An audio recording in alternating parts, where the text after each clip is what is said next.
Hello दोस्तों, good morning. स्वागत है एक बार फिर से आप सभी का Mishra ji technical YouTube channel में। दोस्तों आज है 7 मई और आज की इस वीडियो में हम लोग बात करेंगे आज के दिन के सभी इंपॉर्टेंट करंट अफेयर के क्वेश्चंस के बारे में। पूरी वीडियो ध्यान से देखिएगा, पूरी वीडियो डिटेल में आपको समझाई गई है और एंड में जो मैं आपको स्टैटिक जीके जीएस भी पढ़ाता हूँ, आज के स्टैटिक जीके जीएस के पोर्शन में हम लोग जानेंगे भारत की प्रायद्वीपीय नदियों के बारे में डिटेल में कि कौन सी नदी कहाँ से निकली है, कितनी उसकी लंबाई है और उन नदियों के किनारे बसे शहर कौन कौन से हैं। तो पूरी वीडियो आपको एंड तक देखनी है। वीडियो पसंद आए तो इसको लाइक और शेयर जरूर करना है। इसकी पीडीएफ फाइल आपको हमारे टेलीग्राम ग्रुप पर और एमजेटी ऐप पर मिल जाएगी। तो Mishra ji technical MJT app को जरूर इंस्टॉल कीजिएगा, वहां पर आपको बहुत सारे स्टडी मटेरियल फ्री में मिल जाएंगे। चलिए बात करते हैं लास्ट डे के क्वेश्चंस की। लास्ट डे का पहला क्वेश्चन मैंने आपसे पूछा था, पद्मा नदी और जमुना नदी के संयुक्त जलधारा को क्या कहते हैं? तो इसे मेघना कहते हैं। अगला, ANZ international one day women cricketer of the year का अवार्ड किसे दिया गया? तो सूजी बेट्स को दिया गया। ठीक है, वनडे वीमेन क्रिकेटर की बात की जा रही है। अगर वनडे मेन क्रिकेटर की बात की जाए तब आप बताएंगे केन विलियमसन को। इन दोनों क्वेश्चंस के बारे में जिन लोगों ने डिटेल में और करेक्ट आंसर किया है उन टॉप 15 लोगों के नाम मैं आपको वीडियो के एंड में बताऊंगा। चलिए बात करते हैं आज के दिन के पहले क्वेश्चन की। पहला क्वेश्चन है, किस देश के राष्ट्रपति ने किम जोंग उन को द्वितीय विश्व युद्ध स्मारक चिन्ह मेडल से सम्मानित किया? तो अभी हाल ही में रसिया के प्रेसिडेंट व्लादिमीर पुतिन ने दोस्तों किम जोंग उन कौन है? ये नॉर्थ कोरिया के तानाशाह हैं, उत्तर कोरिया के तानाशाह हैं। तो इनको द्वितीय विश्व युद्ध स्मारक चिन्ह मेडल से सम्मानित किया है अभी हाल ही में। अब इनको क्यों सम्मानित किया गया है? क्योंकि दोस्तों द्वितीय विश्व युद्ध में यानी सेकेंड वर्ल्ड वार जब हुआ था तो उस अवसर पर उत्तर कोरिया में सोवियत संघ रूस की काफ़ी यादें वहाँ पर रह गई थी। ठीक है, उनकी सैनिकों की यादें वहाँ पर, ठीक है, उस युद्ध में मारे गए लोगों की। तो उनकी यादों को सुरक्षित रखने में किम जोंग उनकी बहुत बड़ी भूमिका रही है। तो सोवियत संघ रूस के सैनिकों की यादों को सुरक्षित रखने के लिए किम जोंग उनको दिया गया है ये सम्मान। ठीक है, नाजी जर्मन जीत की ये 75वीं वर्षगांठ थी, तो उसी अवसर पर इनको सम्मानित किया जाने का फैसला लिया गया। क्लियर है? हालांकि ये अवार्ड इन्होंने रिसीव नहीं किया है। ये पुरस्कार नॉर्थ कोरिया में रूस के जो एम्बेसडर हैं अलेक्जेंडर मात्सगोरा उनके द्वारा दिया गया और नॉर्थ कोरिया के जो विदेश मंत्री हैं, फॉरेन मिनिस्टर हैं, री सोन गोन, उन्होंने इसको रिसीव किया है। क्लियर है? चलिए अब जान लेते हैं हम लोग रूस कहाँ पर है। रूस देख लीजिए मैप में, ये रहा रूस। भारत के पर्सपेक्टिव में देखें तो इंडिया ये रहा और रूस ऊपर है। ठीक है, मॉस्को है यहाँ की राजधानी जहाँ पर हुआ था 2018 का फीफा वर्ल्ड कप। अगला होगा कतर में 2022 में। मिखाइल वी मिशुस्तिनी है यहाँ के प्रधानमंत्री। रूबल है यहाँ की करेंसी, संसद का नाम होता है ड्यूमा। व्लादिमीर पुतिन है यहाँ के प्रेसिडेंट। क्लियर है? अच्छा, रूस एक ऐसी कंट्री है दोस्तों जो यूरोप कॉन्टिनेंट में भी पड़ती है और एशियन कॉन्टिनेंट में भी पड़ती है और रूस दुनिया की सबसे बड़ी कंट्री है। नेक्स्ट बात करते हैं। अगला है, हाल ही में कब मिडवाइफ के लिए अंतर्राष्ट्रीय दिवस मनाया गया? तो जैसा कि मैंने आपको कल भी थोड़ा सा हिंट दिया था कि 5 मई को मनाया जाता है मिडवाइफ के लिए अंतर्राष्ट्रीय दिवस, इंटरनेशनल डे फॉर मिडवाइफ्स। तो ये 5 मई को मनाया जाता है। इसकी शुरुआत हुई है 1992 से, 1992 से। क्यों मनाया जाता है? तो दोस्तों मिडवाइफ्स के काम को लेकर के, उनके योगदान को लेकर के, उनके प्रति सम्मान जाहिर करने के लिए, उनको सम्मान देने के लिए ये मनाया जाता है। और इस बार का यानी कि 2020 का ये दिवस तो और भी ज़्यादा इम्पोर्टेंट हो जाता है। क्यों? क्योंकि दोस्तों 2020 को फ्लोरेंस नाइटिंगेल की 200वीं जयंती है। ठीक है, तो 200वीं जयंती के उपलक्ष्य में WHO यानी कि वर्ल्ड हेल्थ ऑर्गेनाइजेशन जो है वो इस वर्ष को, इस पूरे ईयर को डेडिकेट किया है नर्सेज और मिडवाइफ के रूप में। ठीक है, तो इसीलिए WHO ने year of nurse and midwife भी घोषित किया है 2020 को ही। और अभी जब वर्ल्ड हेल्थ डे मनाया गया था यानी 7 अप्रैल को, उसकी भी थीम कुछ इसी प्रकार की थी। उसकी थीम थी सपोर्ट नर्सेज एंड मिडवाइफ। तो वो 7 अप्रैल की जो विश्व स्वास्थ्य दिवस मनाया गया उसको भी याद रखिएगा, थीम इंपॉर्टेंट है उसकी। फिलहाल हम लोग बात कर लेते हैं कि इसकी थीम क्या है, यानी इंटरनेशनल डे ऑफ मिडवाइफ्स की थीम क्या है। तो इसकी थीम रखी गई है celebrate, demonstrate, mobilise, unite, our time is now. अब मई आया है तो मई मंथ में जितने भी इंपॉर्टेंट डे हैं उनको जल्दी से हम लोग रिवाइज कर लेते हैं। 1 मई को दोस्तों गुजरात और महाराष्ट्र स्थापना दिवस मनाया जाता है। 1 मई को ही अंतर्राष्ट्रीय मजदूर दिवस मनाया जाता है और 2 मई को मनाया गया इंटरनेशनल एस्ट्रोनॉमी डे। 3 मई को दोस्तों मनाया गया वर्ल्ड प्रेस फ्रीडम डे, विश्व प्रेस स्वतंत्रता सूचकांक। 4 मई को मनाया गया अंतर्राष्ट्रीय अग्निशमन दिवस, इंटरनेशनल फायर फाइटर्स डे। और 5 मई को मनाया गया विश्व अस्थमा दिवस और साथ ही साथ में international Day of midwives. Next बात करते हैं, अगला है नैनो साइंस और टेक्नोलॉजी कैटेगरी में यंग कैरियर अवार्ड 2020 किसने जीता? तो अभी हाल ही में सौरभ लोढ़ा जी को दिया गया दोस्तों 2020 का young career award. Young career award जो होता है बेसिकली ये दिया जाता है भारत सरकार के department of science and technology के द्वारा, ठीक है। तो सौरभ लोढ़ा को दिया गया, किस कैटेगरी में दिया गया? नैनो साइंस एंड टेक्नोलॉजी की कैटेगरी में। इन्होंने क्या किया था? इनको दोस्तों लॉजिकल ट्रांजिशन टेक्नोलॉजी के डेवलपमेंट में इनका जो कंट्रीब्यूशन रहा, इनका योगदान रहा, उसकी वजह से इनको दिया गया है। ओके, सौरभ लोढ़ा जी जो हैं ये IIT बॉम्बे के प्रोफेसर हैं और इनको 2020 का यंग कैरियर अवार्ड दिया गया। क्लियर? नेक्स्ट बात करते हैं, अगला है हाल ही में भारतीय नौसेना ने विदेशों में फंसे भारतीयों को वापस लाने के लिए कौन सा अभियान शुरू किया? तो इंडियन नेवी ने अभी हाल ही में समुद्र सेतु नाम का एक अभियान शुरू किया है या ऑपरेशन शुरू किया है, ऑपरेशन समुद्र सेतु। तो इस ऑपरेशन के तहत दोस्तों विदेशों में जो फंसे भारतीय हैं उनको वापस लाया जाएगा, ठीक है, क्योंकि कोविड-19 महामारी के दौरान पूरी दुनिया ग्रस्त हुई है। तो ऐसे में जो विदेशों में फंसे हुए भारतीय हैं उनको वापस लाया जाएगा। तो इंडियन नेवी जिस ऑपरेशन के तहत इनको लाएगी वापस, उस ऑपरेशन का नाम होगा ऑपरेशन समुद्र सेतु। क्लियर? अब आई है इंडियन नेवी, तो इसके बारे में भी कुछ इंपॉर्टेंट पॉइंट हम लोग कलेक्ट कर लेते हैं। अभी कुछ दिन पहले ही इंडियन नेवी ने कोविड-19 रोगियों के लिए ही एयर इवैक्यूएशन पॉड तैयार किया था। इंडियन नेवी डे मनाया जाता है 4 दिसंबर को और एडमिरल करमबीर सिंह जी हैं भारतीय नौसेना के वर्तमान में अध्यक्ष। भारतीय नौसेना दुनिया की 7वीं सबसे बड़ी नौसेना है। नेक्स्ट बात करते हैं, अगला है हाल ही में किस राज्य सरकार ने प्रवासियों के लिए एग्जिट ऐप लॉन्च किया? तो अभी हाल ही में पश्चिम बंगाल सरकार ने प्रवासियों के लिए, यानी कि ऐसे वासी जो दूसरे राज्य के हैं, तो उनके लिए एग्जिट ऐप लॉन्च किया है। तो ऐसे व्यक्ति जो पश्चिम बंगाल में रहते हैं और अदर स्टेट के हैं, अगर वो अपने स्टेट में जाना चाहते हैं तो इस एग्जिट ऐप का इस्तेमाल कर सकते हैं। ये ऐप उनके लिए हेल्पफुल होगा, ठीक है। तो एग्जिट ऐप लॉन्च किया है पश्चिम बंगाल सरकार ने।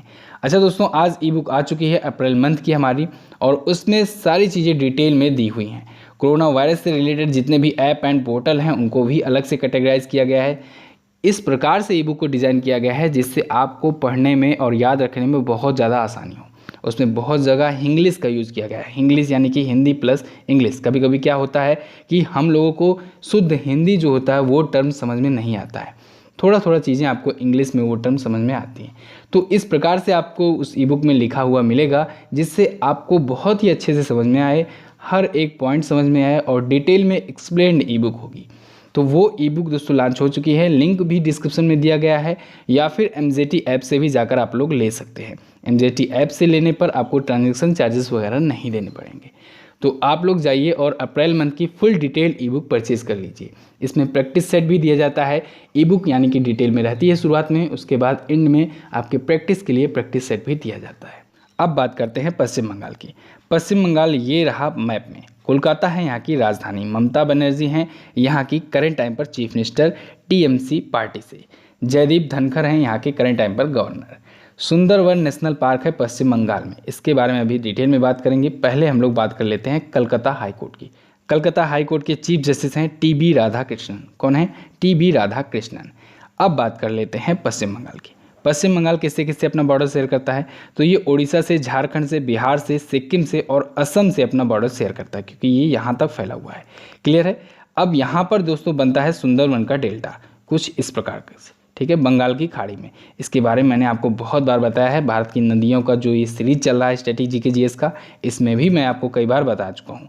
सुंदरवन का डेल्टा यहीं पर स्थित है और सुंदरवन का डेल्टा जो है दोस्तों ये दुनिया का सबसे बड़ा डेल्टा है, ठीक है। और सुंदरवन नेशनल पार्क पश्चिम बंगाल में ही है, इसे आपको याद रखना है। अगर आप डेली वीडियो देखते होंगे तो आपको ये भी पता होगा कि दामोदर नदी इधर से निकल के जाती है और यहाँ पर हुगली नदी में मिल जाती है, और वहीं हुगली नदी के किनारे बसा हुआ है कोलकाता। क्लियर है? तो दामोदर नदी हुगली नदी में मिलती है और हुगली नदी जा कर के मिल जाती है गंगा नदी में। तो इसको आपको ध्यान रखना है। और उसी हुगली नदी में ही दोस्तों बनाया जा रहा है अंडर वाटर मेट्रो। और ये होगा भारत का पहला अंडर वाटर मेट्रो, इसे भी आपको याद रखना है। अगर आप चीज़ों को मैप के थ्रू पढ़ोगे और अदर चीज़ों से रिलेट करके पढ़ोगे तो आप चीज़ों को कभी नहीं भूलोगे। जैसे हम भारत की नदियों से रिलेट कर करके आपको बहुत सारे क्वेश्चंस, बहुत सारे टॉपिक क्लियर करा दे रहे हैं, और वो भी मैं भारत की नदियों को मैप के थ्रू आपको बता रहा हूँ, जिससे आपको ये पता लगता रहे कि कहाँ कहाँ से गुजरती है और कौन कौन से शहर पड़ते हैं, कौन कौन से राज्य को कवर करती है, ये सारी चीज़ें। तो आप लोग वीडियो को पूरा एंड तक देखा करो।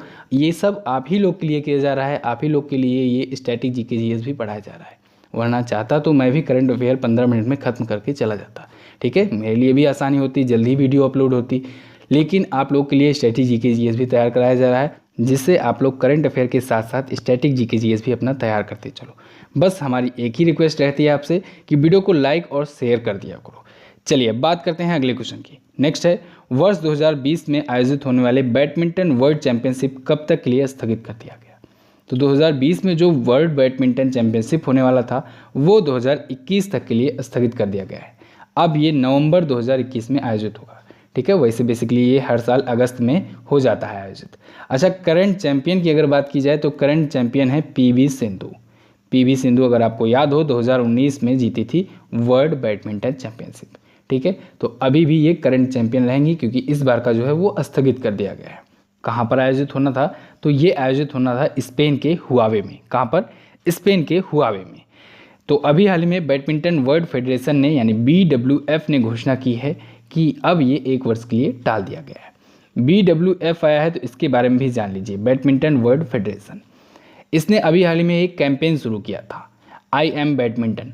तो आई एम बैडमिंटन का एम्बेसडर बनाया गया है पीवी सिंधु को। इसे भी याद रखिएगा, बहुत इंपॉर्टेंट टर्म है। बैडमिंटन वर्ल्ड फेडरेशन की स्थापना हुई 5 जुलाई 1934 को।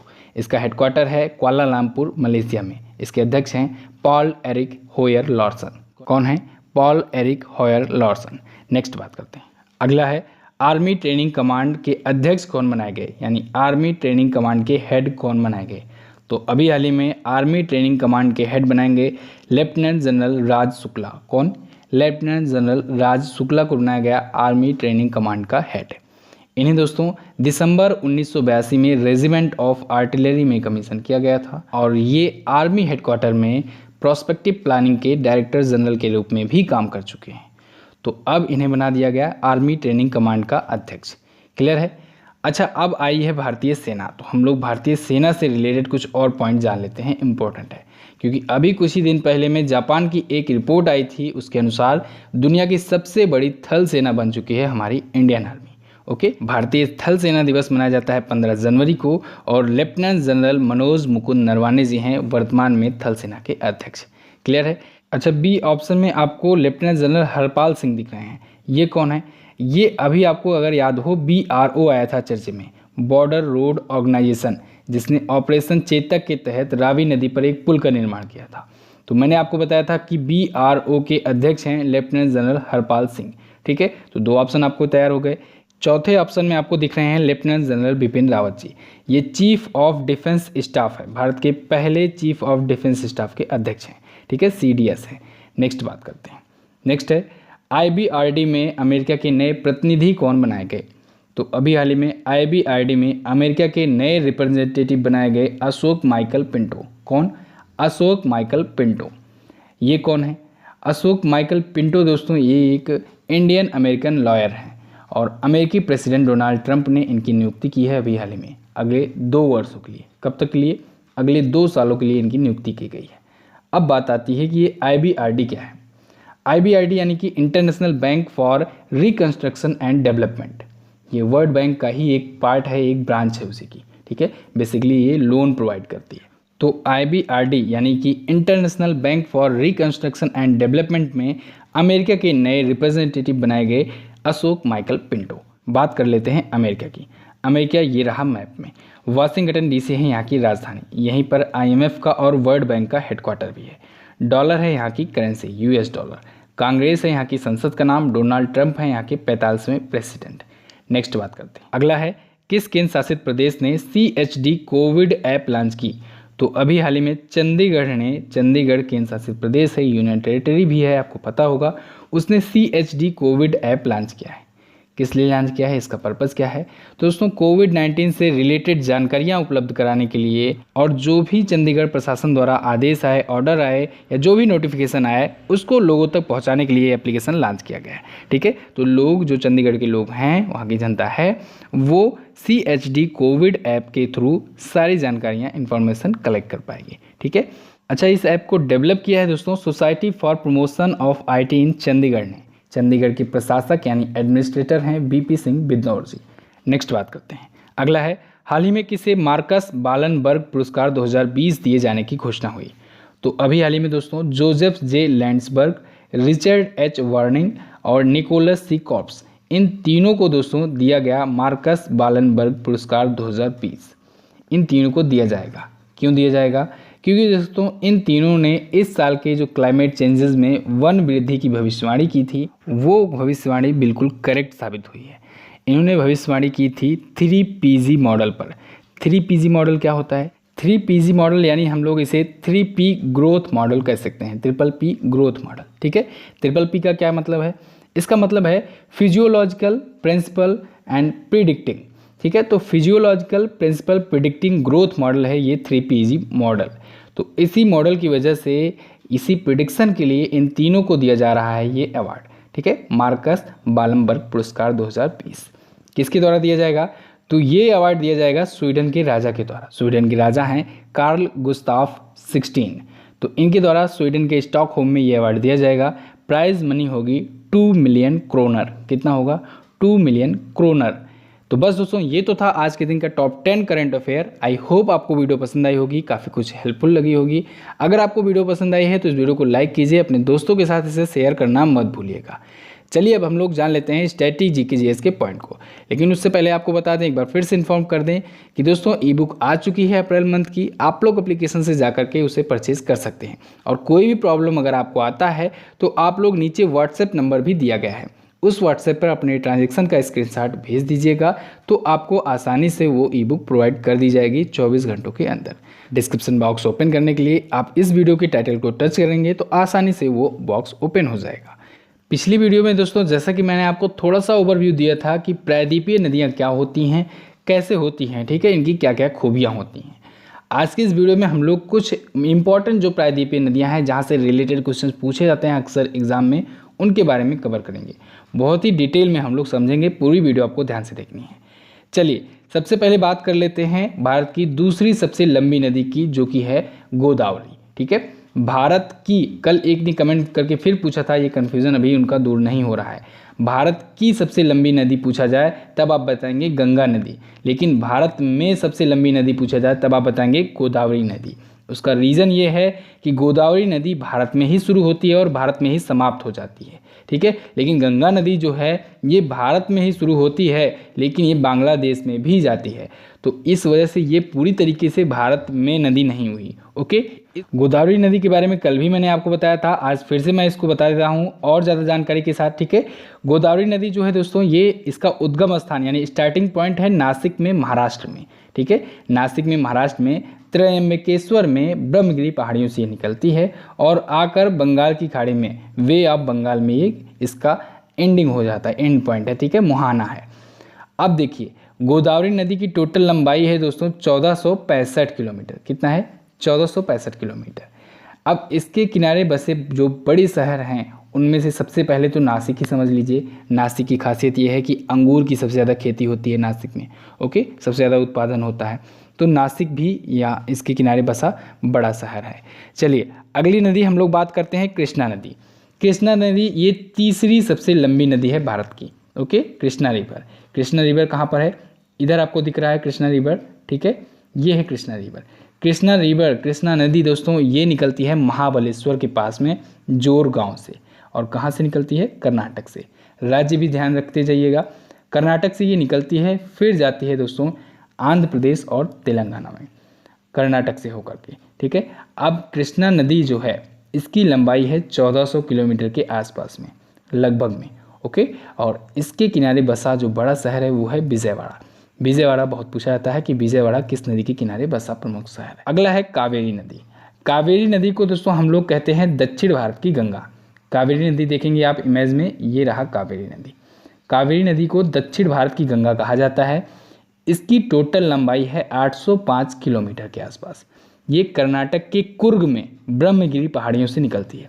अच्छा, ब्रह्मगिरी जो पहाड़ियाँ हैं दोस्तों यहाँ पर फैली हुई है, इस वजह से सभी लगभग ब्रह्मगिरी पहाड़ियों का आ रहा है क्वेश्चन, ठीक है, जो जो यहाँ से नदियाँ निकली हुई हैं। तो ये ब्रह्मगिरी पहाड़ियों में निकलती है कर्नाटक के कुर्ग से। और ये किस किस राज्य को कवर करती है? तो ये कर्नाटक और तमिलनाडु राज्य को कवर करती है। क्लियर है? कौन कौन से बड़े शहर इसके किनारे बसे हुए हैं? तो तिरुचिरापल्ली और श्रीरंगपट्टनम। कौन कौन से? तिरुचिरापल्ली और श्रीरंगपट्टनम, ये हैं कावेरी नदी के किनारे बसे बड़े नगर। अब बात करते हैं हम लोग नर्मदा नदी की। कल की वीडियो में अगर आपको याद हो तो दोस्तों मैंने आपको बताया था कि नर्मदा और ताप्ती दो ऐसी नदियां हैं जो पूर्व से पश्चिम की ओर बहती हैं, ठीक है। बाकी नदियां देख रहे हैं आप लोग पश्चिम से पूर्व की तरफ जा रही हैं। ये दो बड़ी नदियां ऐसी हैं जो पूर्व से पश्चिम की ओर जाती हैं। ये रही नर्मदा नदी और नीचे है इसके ताप्ती नदी। ओके, नर्मदा नदी के बारे में बात करें तो इसकी टोटल लेंथ है लगभग 1312 किलोमीटर। ये विंध्याचल पर्वत से अमरकंटक, जो कि मध्य प्रदेश में ही है, वहाँ से ये निकलती है। अच्छा, अमरकंटक पर्वत जो है दोस्तों, ये मध्य प्रदेश और छत्तीसगढ़ के बॉर्डर पर है। तो अगर कहीं आपको मध्य प्रदेश ना भी दिया हो ऑप्शन में, अमरकंटक दिया हो, छत्तीसगढ़ भी दिया हो, तब भी आप समझ जाइएगा। फिलहाल ये जो नर्मदा नदी है दोस्तों, ये मध्य प्रदेश से निकल रही है। आप लोग देख रहे हैं जैसा कि इमेज में, मध्य प्रदेश से आकर के ये गुजरात राज्य को टच कर रही है, यानी कि दो राज्य की कवर कर रही है, ठीक है। अब यहाँ पर यह है खंभात की खाड़ी। तो नर्मदा नदी जो है ये मध्य प्रदेश में अमरकंटक से निकल करके खंभात की खाड़ी में आकर गिरती है, ठीक है। खंभात की खाड़ी याद रखिएगा। कौन कौन से बड़े शहर इसके किनारे बसे हुए हैं? तो मध्य प्रदेश का जबलपुर और गुजरात का बड़ोदरा, ये दो बड़े शहर हैं जो नर्मदा नदी के तट पर बसे हुए हैं। इसको याद रखेंगे आप लोग, इम्पोर्टेंट है। नर्मदा नदी के बारे में जान ली। अब जानिए ताप्ती नदी के बारे में। ताप्ती नदी ये रहा, ये भी मध्य प्रदेश से निकल रही है। मध्य प्रदेश से निकल करके ये भी आ रही है खंभात की खाड़ी में, ठीक है, गुजरात में। खंभात की खाड़ी में आकर ये भी गिर रही है, ये भी अरब सागर में मिल रही है। ओके, खंभात की खाड़ी के आगे इधर अरब सागर है, आप लोग कंफ्यूज मत होइएगा, बता चुका हूँ मैं पहले भी। मध्य प्रदेश से ये निकलता है। मध्य प्रदेश में कहाँ से निकलती है? तो मध्य प्रदेश में बैतूल जिला है, बैतूल जिले के मुल्ताई नगर के पास से निकलती है। ओके, चलिए अब इसके किनारे बसे कौन कौन से बड़े शहर हैं? तो इसके किनारे दोस्तों बुरहानपुर है, भुसावल है और सूरत है, ठीक है। बुरहानपुर और भुसावल तो पड़ जाता है मध्य प्रदेश में ही, लेकिन ये सूरत जो है ये पड़ता है गुजरात में। तो इसके किनारे बसे बड़े शहर हैं। अब बात करते हैं साबरमती नदी की। तो जैसा कि मैंने आपको बताया कि कुछ नदियां ऐसी हैं जो पश्चिम से पूर्व की ओर नहीं बहती हैं, ठीक है। साबरमती नदी भी उन्हीं में ऐसे आती है, देख रहे हैं आप लोग, जैसा कि ये रही साबरमती नदी। ये राजस्थान से निकलती है। राजस्थान में उदयपुर जिले से निकलती है, अरावली पहाड़ियों से, ठीक है, अरावली पर्वत से निकलती है और ये आकर खंभात की खाड़ी में मिल जाती है। तो खंभात की खाड़ी में जैसे कि आप लोग देख रहे हैं, नर्मदा नदी आई, ताप्ती नदी आई, साबरमती नदी आई और ये माही नदी जो है ये भी आती है, ठीक है, इसे भी ध्यान रखिएगा।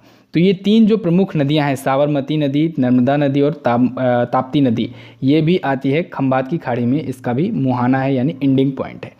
अच्छा, साबरमती नदी के किनारे बसे प्रमुख शहर बहुत इंपॉर्टेंट है, ये पूछा गया है कई बार एग्जाम में। एक तो है अहमदाबाद और एक है गांधीनगर।